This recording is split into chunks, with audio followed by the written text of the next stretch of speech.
Good evening, everyone. Our topic for tonight is reorder point, the ROP. So let's proceed.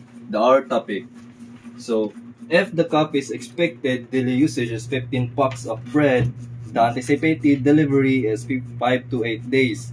When will the coffee place the order? So okay, the R formula for that is reorder point o ROP, usage times lead time plus safety stocks.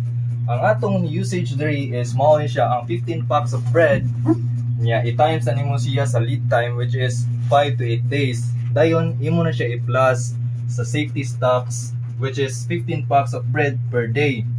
Dayon reorder point equals to 15 times 5 days.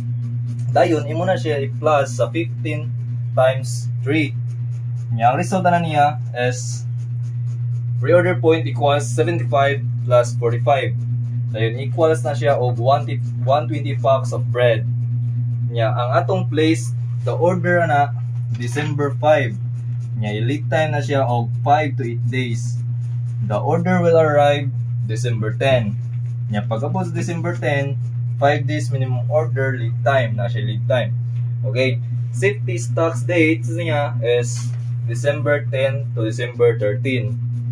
Mao na siya. And that's all. And let's proceed to our next topic, which is EOQ. Thank you. So okay, mao ni siya ang EOQ. Number of pork per kilo required annually 8,124, and cost of placing an order is 350 pesos, and annual carrying cost per year of inventory is 10 pesos. So the A is EOQ na mao ni atong formula. Square root 2 times O times N divided sa C. So mao na siya. Square root 2 times 350 times 8 to 124. Nya imo na siya i-divide og 10. Dayon anhi let's mo proceedin ka sa square root nya. Ang iyang answer na mao ni siya ang EOQ 754.11 kilos. Nya mao ni siya ang B. Number of orders per year. NO equals mao na siya ang ato formula. NO divided by EOQ.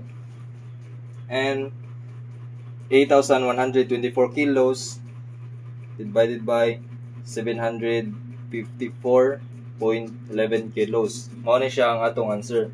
NO 10.77 orders. Dayon ang C kay mao na siyang ordering cost per year. TOC equals NO, kaya mo na siya i-times og OC. TOC mao na siya ang atong NO 10.77 orders nya ang OC na to is 350 pesos. Kaya mo na siya i-times na ato answer nga 3,769.5 kilos. Okay. Ang atong D is average inventory. AI equals EOQ divided by 2. EI equals to 754.11 kilos. Imo siya divided by 2 na siya gawas nga answer nga AI equals 377.06 kilos.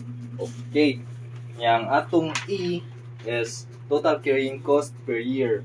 TCC equals AI times CC. TCC equals 377.06 kilos. Yung mo siya i-times of 10.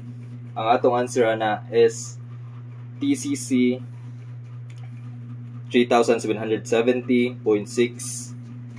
Okay. Ang atong F is total cost. TC equals TOC plus TCC. Kanya ang mao ni siya ang atong TC equals to 3,769.5 pesos plus 3,770.6 pesos. Kanya ang atong answer na is TC equals to 7,540.1 pesos. Okay, thank you. Buhay.